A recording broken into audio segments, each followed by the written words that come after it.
Halo teman-teman semua, apa kabar? Semoga selalu dalam keadaan sehat dan tetap bersemangat. Kenalin, nama aku Maria Kresansia Josephine dari D4 Usaha Perjalanan Wisata Sekolah Tinggi Pariwisata Trisakti. Dan ini adalah podcast pertama aku guys. Hari ini aku mau ngebahas mengenai urban tourism di masa pandemi COVID-19 sebagai topik pembahasan dari podcast pertamaku. Ya udah, kita langsung masuk ke topik pembahasan aja yuk.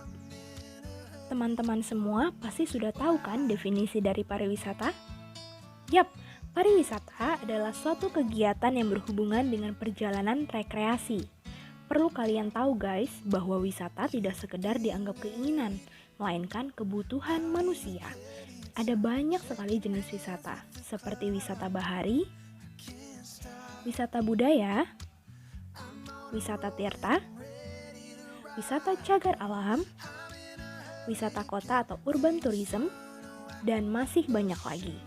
Nah, setelah kalian paham apa itu pariwisata, selanjutnya aku mau ngebahas mengenai apa sih sebenarnya pengertian dari urban tourism itu sendiri. Yuk kita bahas bareng-bareng. Nah, teman-teman semua, jadi urban tourism atau wisata kota merupakan suatu kegiatan untuk menarik wisatawan domestik maupun mancanegara dengan menyediakan akomodasi dan program kunjungan ke tempat-tempat yang menjadi daya tarik kota tersebut dengan melakukan beberapa kegiatan yang menjadi daya tarik tersendiri, seperti berbelanja, nonton pertunjukan, mengunjungi festival, mengunjungi taman kota, menikmati kuliner khas, dan masih banyak lagi. Seperti yang kita tahu nih ya teman-teman, setiap kota itu kan pasti punya kuliner khas, baik itu tradisional maupun modern. Beragam jenis restoran serta makanan yang ada di dalamnya itulah yang menjadi daya tarik tersendiri bagi para wisatawan, khususnya kaum muda yang suka menjelajahi suatu kota untuk mencicipi kuliner yang ada di dalamnya. Selain menikmati kuliner khas, dalam urban tourism, wisatawan juga bisa mengunjungi pusat perbelanjaan. Bagi yang gemar belanja nih, selain berbelanja di pusat perbelanjaan, wisatawan juga bisa menonton bioskop, makan di restoran, dan sebagainya. Dari daya tarik di atas, dapat dikatakan bahwa urban tourism menjadi salah satu jenis wisata yang paling diminati oleh generasi milenial.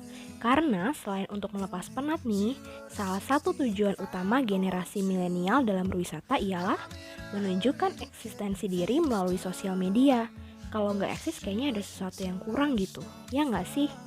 Dibanding dengan jenis wisata lain nih ya teman-teman semua, urban tourism punya banyak kelebihan. Yang pertama adalah atraksi wisata yang murah bahkan gratis loh. Contohnya aja nih seperti alun-alun kota atau taman kota. Apalagi di zaman sekarang banyak anak muda atau generasi milenial yang suka mengabadikan gambar untuk diupload di media sosialnya. Kelebihan yang selanjutnya yaitu akses jalan yang mudah dan transportasi yang lengkap. Kemudahan akses jalan untuk mengunjungi suatu atraksi wisata kota bisa menambah nilai lebih bagi jenis wisata ini. Lokasi perkotaan yang cukup baik dalam hal aksesibilitas jalan memudahkan para wisatawan dalam mengunjungi berbagai atraksi wisata yang ada di suatu kota. Selain itu, di zaman sekarang juga sudah didukung nih dengan transportasi yang sudah lengkap, baik konvensional maupun online. Jadi hal ini semakin memudahkan para wisatawan dalam berwisata, khususnya para anak muda yang gak mau ribet dalam urusan transportasi. Kelebihan yang terakhir adalah infrastruktur yang lengkap sehingga semakin memudahkan para wisatawan. Terdapat banyak fasilitas publik yang lengkap dan dapat ditemukan dengan mudah di suatu kota. Contohnya aja seperti tempat ibadah, toilet, SPBU, bahkan wifi publik yang tentunya jarang ditemui selain di perkotaan.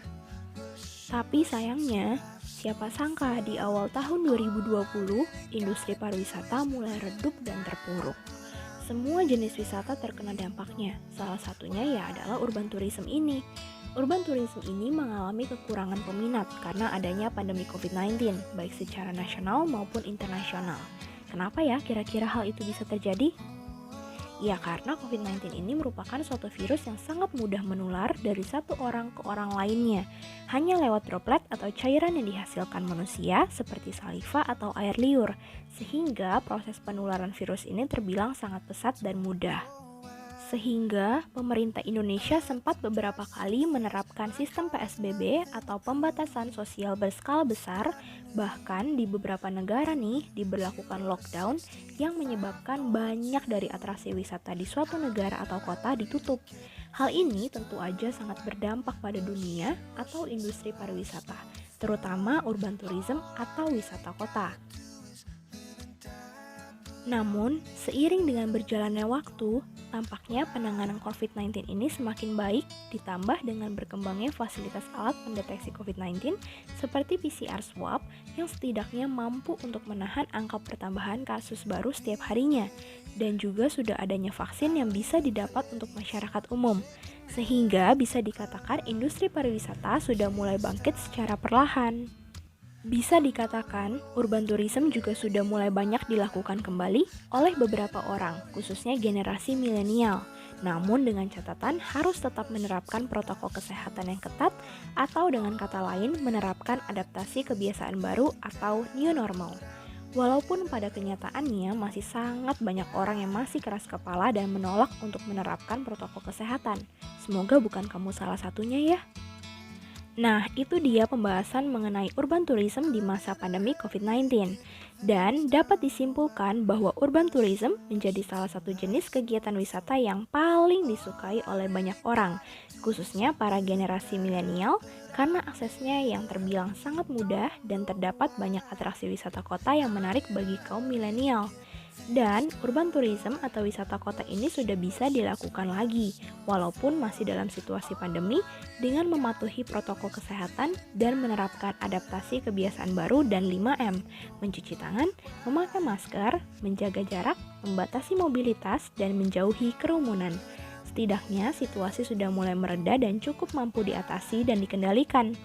Ini merupakan salah satu pertanda bahwa industri pariwisata pasti akan segera bangkit dan pulih seperti sedia kala, karena berwisata adalah salah satu kebutuhan manusia. Oke guys, itu dia pembahasan kita hari ini. Semoga bermanfaat ya. Terima kasih sudah mendengarkan. Semoga kalian selalu sehat dan tetap bersemangat. Kita ketemu lagi di podcast selanjutnya. Bye-bye.